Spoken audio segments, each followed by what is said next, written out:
Halo, Assalamualaikum warahmatullahi wabarakatuh. Di sini kami akan mempresentasikan tugas dari Ibu Nikmat, mata kuliah Sistem Informasi Akuntansi Bab Sistem Akuntansi Biaya kelas AK1D. Kami dari kelompok 12 yang beranggotakan saya, Cindy Elviasari, nomor absen 7, dan juga rekan saya Fitroh Kuryati, nomor absen 11. Langsung kita ke materinya yuk. Yang pertama ada pengertian akuntansi biaya. Akuntansi biaya itu merupakan proses pencatatan, pengalokasian, serta pelaporan terhadap biaya-biaya yang terkait dengan aktivitas produksi di suatu perusahaan. Yang berikutnya ada dokumen yang terkait dalam akuntansi biaya. Yang pertama ada surat order produksi. Surat ini berisi surat perintah fungsi produksi pada bagian yang terkait proses memproduksi suatu produk dengan spesifikasi cara produksi dan lain-lain. Yang kedua, ada daftar kegiatan produksi, berisi daftar jenis kegiatan dan juga fasilitas mesin untuk memproduksi produk sekaligus bukti pengeluaran dari gudang.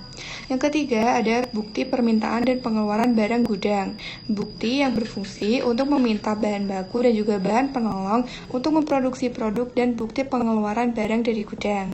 Dokumen yang keempat yaitu bukti pengembalian barang gudang, berfungsi untuk mengembalikan bahan baku dan juga bahan penolong yang tidak terpakai saat proses produksi. Dokumen yang kelima yaitu kartu jam kerja, untuk mencatat jam tenaga kerja langsung yang dikonsumsi untuk memproduksi produk sesuai surat order produksi. Yang keenam, laporan produksi selesai. Untuk memberitahukan produksi pesanan tertentu, laporan ini dibuat untuk perencanaan dan juga pengawasan produksi, fungsi gudang, penjualan, persediaan, dan lain-lain. Dokumen yang ketujuh yaitu bukti memorial.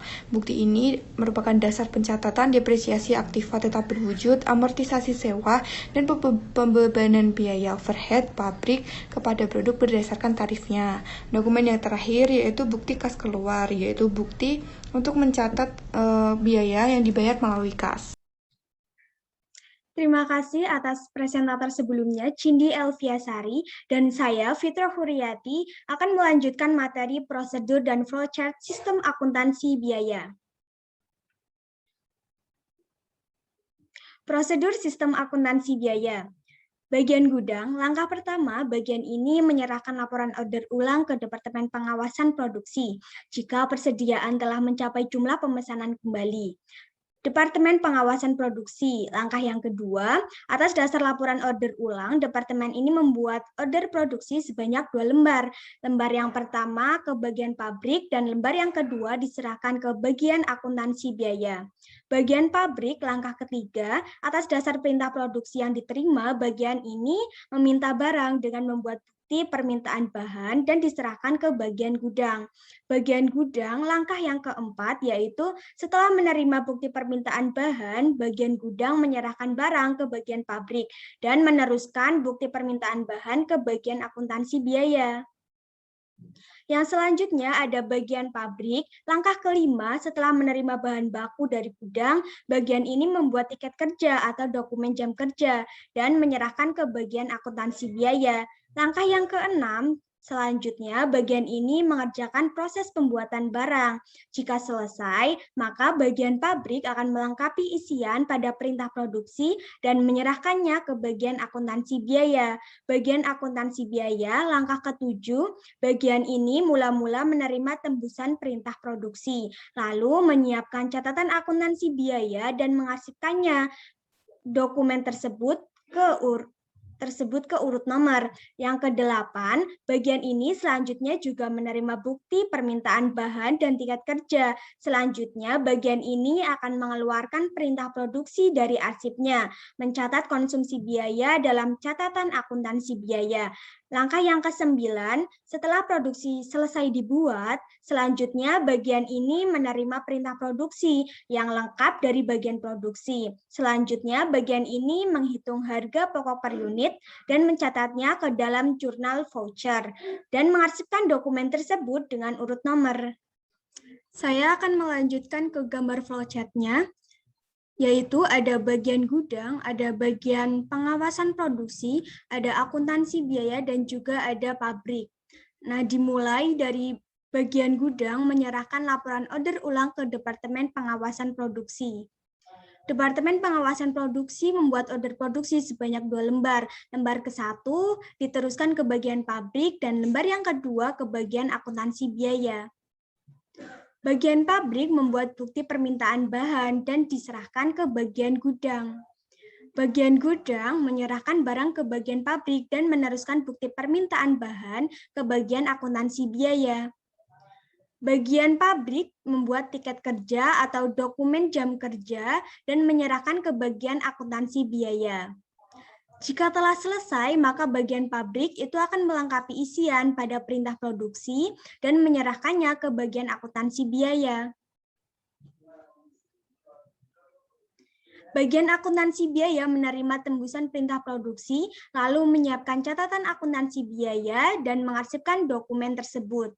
Selanjutnya, bagian akuntansi biaya itu mengeluarkan perintah produksi dan mencatat konsumsi biaya dalam catatan akuntansi biaya. Selanjutnya, bagian akuntansi biaya itu menghitung harga pokok per unit dan mencatat ke dalam jurnal voucher dan mengarsipkan dokumen-dokumen tersebut itu dengan urut nomor. Yuk kita ke materi yang selanjutnya, yaitu ada pengendalian sistem akuntansi biaya. Dalam sistem akuntansi biaya yang diselenggarakan secara manual ini, pengendalian mencakup ada 4 aspek. Yang pertama, otorisasi transaksi. Yang kedua, pengamanan terhadap aktiva dan catatan. Yang ketiga, ada pemisahan fungsi atau pemisahan tugas. Dan yang keempat, ada dokumen dan catatan yang memadai. Yang pertama ada aktivitas bahan baku, otorisasi transaksi, misalnya manajer pengawasan produksi itu mengotorisasi, pengawasan persediaan itu menyetujui, pengamanan terhadap bahan baku yaitu kuantitas ditentukan atas kebutuhan yang bahan baku perlukan. Bahan baku dikeluarkan jika ada bukti permintaan bahan baku. Pemisahan tugas, misalnya ada bagian pabrik dan pengawasan produksi. Dokumen dan catatan yang memadai, misalnya ada permintaan, perintah produksi, catatan harga pokok pesanan. Yang kedua ada aktivitas tenaga kerja, otorisasi transaksinya, misalnya manajer pengawasan produksi itu mengotorisasi. Nah, pengawasan produksi itu menyetujui pemisahan tugasnya, misalnya ada pencatatan waktu kerja dan penggajian, bagian pabrik dan pencatatan waktu. Dokumen dan catatan yang memadai, ada pencatatan waktu kerja, ada biaya tenaga kerja, dan ada buku besar. Yang ketiga ada aktivitas transfer barang dalam proses ke barang jadi. Otorisasi transaksi yaitu manajer pengawasan produksi menyetujui dan juga mengotorisasi. Pengamanan bagi produk jadi ada transfer itu didasarkan dengan laporan produk jadi. Pemisahan tugas, pencatatan persediaan dan gudang. Dokumen dan catatan yang memadai ada laporan produk jadi, catatan harga pokok pesanan dan juga buku besar. Terima kasih atas perhatiannya. Kami dari kelompok 12, apabila ada kesalahan, kami memohon maaf yang setulus-tulusnya. Wabillahi taufiq wal hidayah. Wassalamualaikum warahmatullahi wabarakatuh.